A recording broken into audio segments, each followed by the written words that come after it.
Welcome back नाज़रीन। मुस्कुराती सुबह में एक बार फिर खुशामदीद नाज़रीन। ब्रेक पर जाने से पहले कहा था कि नए सेगमेंट का आगाज़ करूंगी और नया सेगमेंट जो हम आपके लिए लाए हैं वो सिचुएशन को मद्देनज़र रखते हुए लाए हैं कि जिस तरीके से माहौल चल रहा है उस माहौल के अंदर कौन कौन सी बीमारियां जो है वो इन हो गई हैं। और अगर हम इन्वायरमेंट की बात करें तो जैसे कि इन्वायरमेंट आप लोग के सामने है, मौसम की सूरत हाल कुछ अजीब व गरीब चल रही है, क्योंकि कभी बहुत ज़्यादा गर्मी हो जाती है, कभी बहुत ज़्यादा हब्स हो जाती है, कभी एकदम से बारिश हो जाती है। तो ऐसी सूरत हाल के अंदर जो है क्या करना चाहिए, और बीमारियां इस सिचुएशन के ऊपर बहुत ज़्यादा हो रही हैं। लोगों को बड़ी जो है ना कहते हैं बुखार की शिकायत, नज़ले की शिकायत हो रही है, खांसी की शिकायत हो रही है। तो ये तमाम सिचुएशन के अंदर हमें करना क्या चाहिए, कौन कौन से प्रिकॉशंस लेनी चाहिए और किस तरीके से अपने आप को सेव करना चाहिए। और दूसरा जो अहम मसला ये है कि कोरोना की तो हम बात कर रहे होते हैं कि जिस तरीके से कोरोना जो है वो माहौल के अंदर जो है वो आ चुका है और जिस तरीके से सोसाइटी में इन्वॉल्व हो रहा है। लेकिन अब कोरोना के बाद जो है अभी कोरोना का वार थमा नहीं है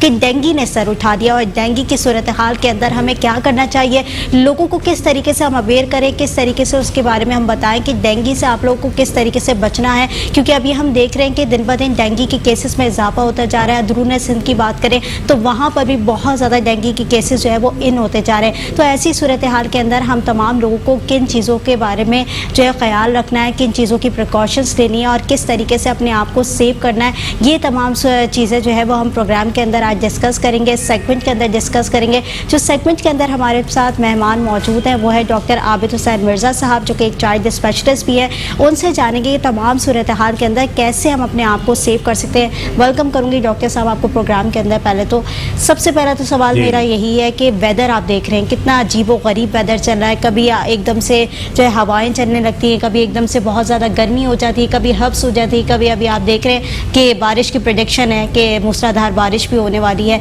तो ऐसी सूरत हाल के अंदर लोगों को बड़ी जो है ना प्रॉब्लम्स क्रिएट हो रही है, नज़ला हो रहा है, ज़ुकाम हो रहा है, खांसी हो रहा है, बुखार हो रहा है। तो ऐसी सिचुएशन के अंदर क्या करना चाहिए, कौन सी प्रिकॉशंस लेनी चाहिए? बिल्कुल जी, बिस्मिल्लाहिर्रहमानिर्रहीम। आपको शायद एक मक़ूला सुना होगा कि मौसम जो है वो इंसान के मिजाज पे असर करता है। बिल्कुल ऐसा ही है। समझना तो यही चीज़ें। अब जो मौसम का जो हम जिक्र करते हैं तो कुदरत सामने आती है और कुदरत इंसान के मिजाज को अच्छी तरह जानती है। आप ये देखिए कि पहले की जो बारिश होती थी आज से 10 साल 15 साल पहले उस किस्म की नहीं होती थी। वो बारिश का रेला आया ते चला, कुछ दिन रहा, चला गया, ख़त्म हो गया। अब ये ठंडा गर्म आ गया, फिर आ गया, इधर हो गया, उधर हो गया, डिफरेंट। हमारे इसकी वजह ये थी कि इंसान का मिजाज बिल्कुल डिफरेंट होता जा रहा है। उसका सोचने का अंदाज, बैठने का अंदाज, यहाँ तक कि दूसरा एक अंदाज ये समझ लें जो कुदरत को समझने का अंदाज। लोग अपने खुदा से दूर होते चले आ रहे हैं। अपनी जो सखावत है, उनका जो कल्चर है, उनका जो फितरत है, उससे दूर होते चले आ रहे हैं। तो मौसम भी उसी तरह तब्दील हुआ। आप एक बात मेरी आप जहन में डाल दें कि मौसमी असरात जो भी हैं उसमें सैलाब हो गया, उसमें आंधियाँ हो गई, बारिशें हो गई, ये कुदरती चीज़ें कहलाती हैं। इसका मिजाज कुदरत से ताल्लुक़ रखता है, ये इंसान के कंट्रोल में नहीं है। इंसान कितनी भी तरक्की कर ले, मौसम पे, सैलाब पे, जलजले पे कुदरत नहीं रख सकता। और ये चीज़ें कुरान में मौजूद हैं कि जब आती हैं जब इंसान का मिजाज कुछ अल्लाह के मिजाज से टकरा जाता है। वो चीज़ें जो अल्लाह को पसंद नहीं है, वो चीज़ें जो उसके मज़हब के हिसाब से नहीं है, उसके इंसानियत के हिसाब से नहीं है, तो ये चीज़ें नमूदार होती हैं। हमें अपने मिजाज को बेहतर करना चाहिए, अपने अमल को बेहतर करना चाहिए। जहाँ हमारे अमल अच्छे होंगे हम अपने कुदरत को समझेंगे, अपने अल्लाह को समझेंगे, अपने अवाम की खिदमत करेंगे। जो अखलाकियात का दर्स है हमारा, अगर हम उनको गौर करेंगे तो ये आफात, ये मुश्किलात हमें नहीं पेश होंगी। अब तो ये तो चीज़ होगी वजह कि इसकी क्या हो रही थी। अब हमें ये चाहिए कि ये जब चीज़ें आ रही हैं तो हमें इनसे कैसे सेफ होना है। और ये कर क्या रही हैं, ये बातें चाहिए जो आ रही है कर क्या रही हैं। ये इंसानी मिजाज पे असर करती हैं। मिजाज इंसान का एक तो देखिए इंसान का दिमाग है जी ना, वो इस पर असरअंदाज होती है। चेस्ट हमारा सीना है, उस पर अंदाज होती है। एब्डोमिनल प्रॉब्लम है पेट के, वो इस पर असरअंदाज होते हैं। अच्छा, बड़े अगर हैं, जो बड़े लोग हैं, जो ओल्ड एज लोग हैं या मिडिल एज के लोग हैं, उन पर जब ये बारिशें और ये मौसम आते हैं तो उनमें दो चीज़ें डेवलप होती हैं। एक तो इनमें एंजाइटी आ जाती है, टेंशन आ जाता है, उनके ब्लड प्रेशर बढ़ने लगते हैं, उनकी शुगर है, स्ट्रेस है, तो वो बढ़ने लग जाता है। समझे ना। इन दिनों में अटैक CVA जो सेरेब्रोवास्कुलर एक्सीडेंट कहलाता है वो बढ़ जाता है। डायबिटीज़ के पेशेंट बढ़ जाएंगे, स्ट्रेस हो जाएगा, बढ़ जाएगा उसमें। अच्छा, अब जो थोड़े से बच्चे हैं जो बिल्कुल यंगस्टर हैं, उनके जो बाहर निकलते हैं उनके सीने खराब, ये इसमें वायरस फैलता है, इसमें बैक्टीरिया फ्रैक्चर, हम यूँ कहते हैं, मैं तो यूँ कहता हूँ कि जो एनवायरमेंटल डिजीज है हमारे मुल्क में वो असल में इन्फेक्शियस डिजीज कहलाती हैं, यानी जरासीमों की बीमारियां पैदा करने वाला मौसम कहलाता है। हालांकि ये चीज़ें नहीं होनी चाहिए भाई। बारिशें जो है वो मौसम के ऐसा सिलसिला होता है कि आपके माहौल को साफ सुथरा कर देता है। जो आलूदगी आपके मौसम की हो रही है, पोल्यूशन, उसको साफ कर देता है। लेकिन हमारे यहाँ पॉल्यूशन बढ़ जाती है, हमारे यहाँ उल्टा है साहब, वो बढ़ जाती हैं। तो अब उसकी बीमारियां अलग है। तो ये समझ लें कि जो हमारी पाकिस्तान की जो बीमारियां हैं, और स्पेशली जो पाकिस्तान की बीमारियां हैं, वो बाहर के मुल्कों से बिल्कुल डिफरेंट है।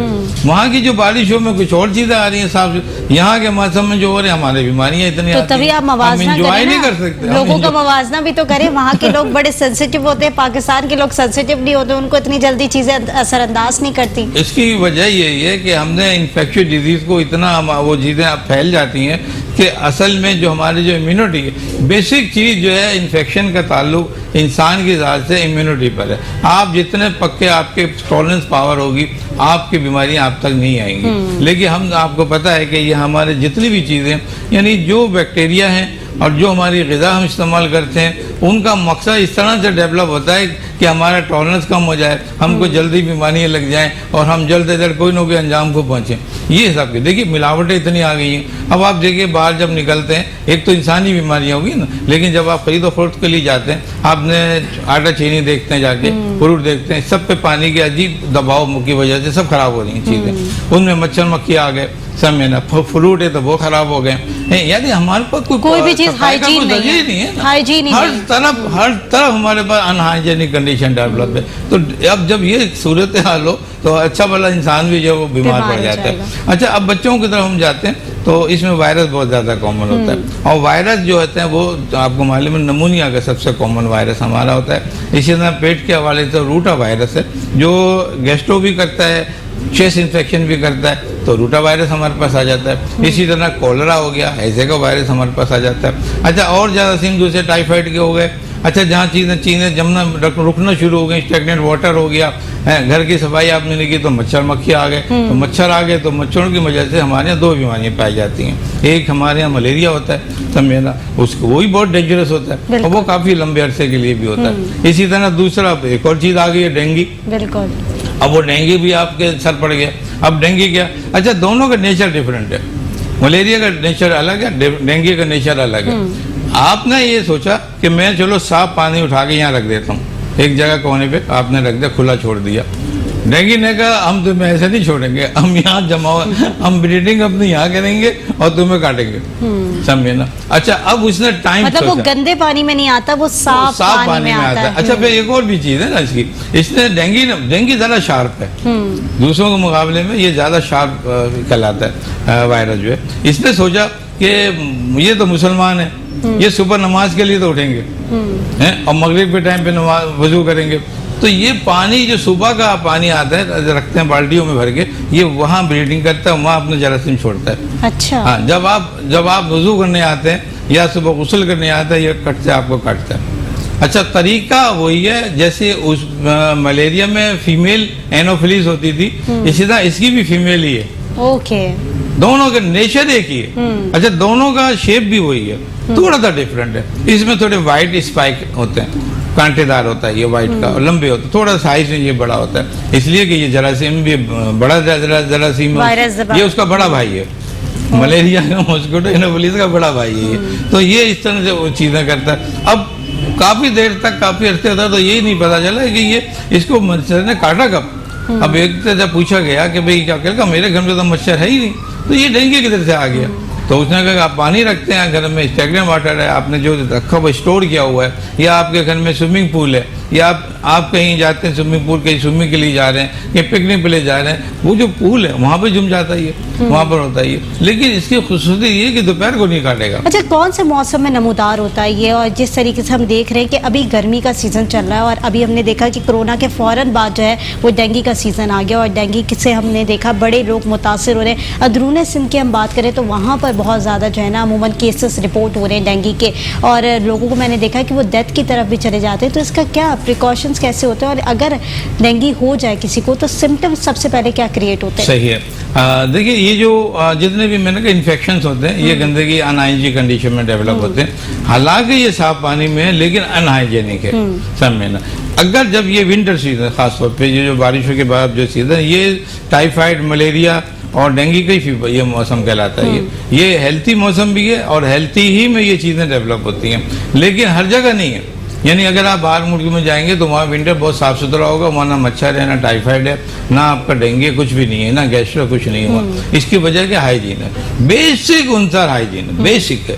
अगर हम बेसिक अपने को अपना लें, पहले से हम साफ सुथरा रख दें। अब जैसे ये चैम्बर है ना, यहाँ आप कोई मच्छर नहीं देखेंगे, आप यहाँ आप पूरी जिंदगी गुजार दें, यहाँ ना आपको डेंगू आएगा, ना आपको मस्किटो कोई काटेगा आपको, ना आपको टाइफाइड आएगा। साफ सुथरी जगह, जो इस्लाम का अंसर है कि निस्फ ईमान है, सफाई निस्फ ईमान, आप उसको अडॉप्ट करें तो आपको कुछ बीमारी नहीं होती है। अच्छा, अब क्या क्या डेंगू आ गया, डेंगू ने बाइट कर दिया आपको ना, तो ये 2 दफा बाइट करेगा, बिल्कुल एनोफिलीज की तरह। एक मतलब बाइट हुआ, आप आ गए, आपको कुछ नहीं हुआ। अच्छा। अब हाँ, कुछ नहीं हुआ। अब वो सर्कुलेट कर रहा है, अंदर बॉडी के अंदर सर्कुलेट कर रहा है। जब वो सेकंड बाइट करेगा तो वो इसका सेकंड साइकिल चलो, पहले था ए साइकिल, अब अच्छा, फर्स्ट साइकिल के अंदर कुछ नहीं होगा, कोई सिम्टम्स क्रिएट नहीं होंगे, कुछ भी नहीं होगा, वो साइकिल कर रहा। जब वो सेकंड बाइट करेगा तो अब उसका प्रोसेस शुरू हो गया।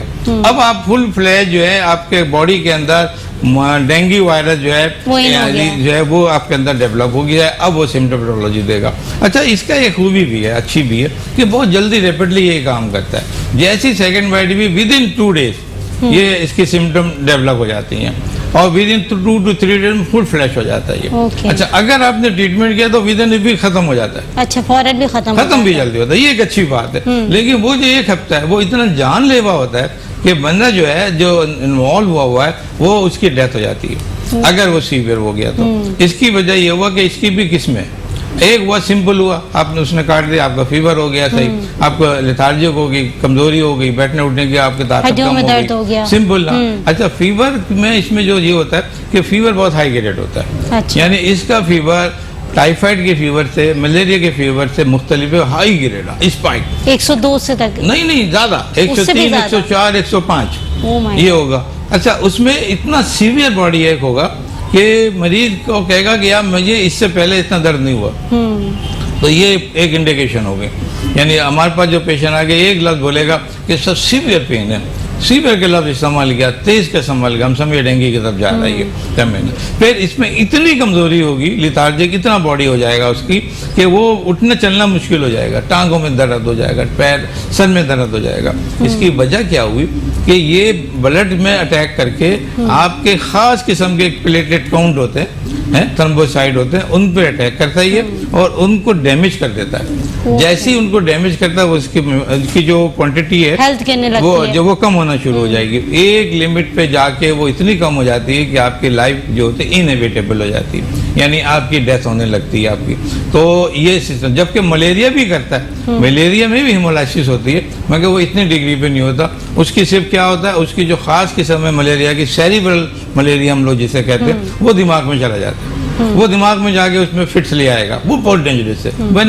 मैं साउथ अफ्रीका गया था एक दफ़ा विजिट पे, वहाँ के बहुत बड़ा हॉस्पिटल था, मैंने वहाँ विजिट किया तो मैंने कहा भाई यहाँ तो बहुत उम्दा चीज़ है, बड़ी साफ़ सुथरा है। लेकिन मैंने जब एक बड़ा सा रूम देखा, वहाँ पर जो थी समझ के लोग फिट्स में थे, ऐसे लोगों को झटके लग रहे थे कि मैंने देखा ये कौन लोग हैं, कहने का सर ये सेरिब्रल मलेरिया के लोग हैं। अच्छा, मलेरिया में फिट्स भी पड़ते हैं? इतने डेंजरस होती है।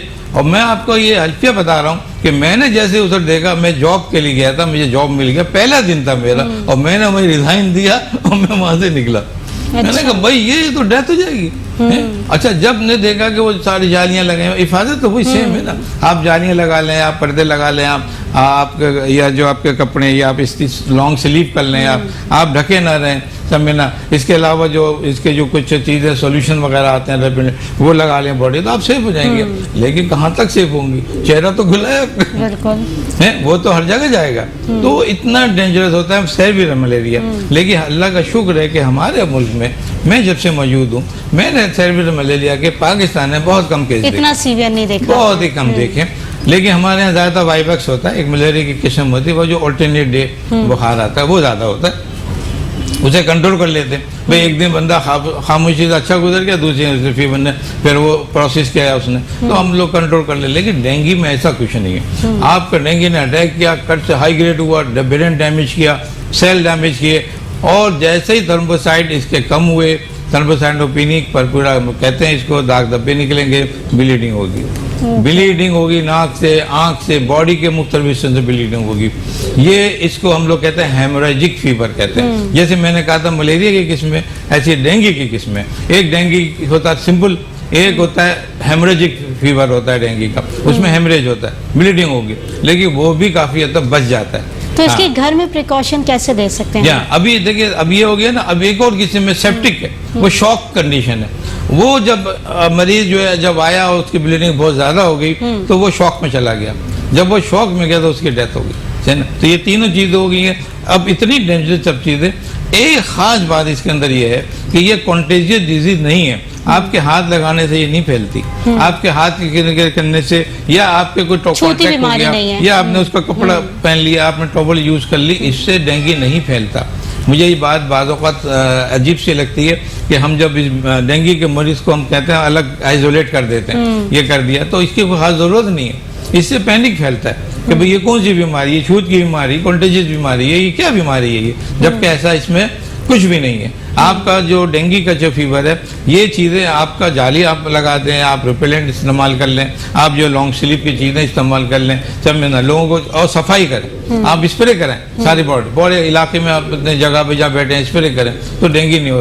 पानी जो जमा हुआ है, आपने जो जमा किया हुआ स्टोर किया है आपने, है ना, पानी की क्योंकि शॉर्टेज होती है। अच्छा, डेंगू भी आया भी इसीलिए, जब देखा कि पाकिस्तान में कराची में तो पानी नहीं है, तो ये तो पानी स्टोर करेंगे, चलो मैं वहीं बैठ जाऊँ जाके। ठीक है, लास्ट मैसेज क्या देना चाहेंगे जो हमारे व्यूवर्स देख रहे हैं उनको, कि किस तरीके से अपने आप को सेव किया जा सकता है इन तमाम चीजों से?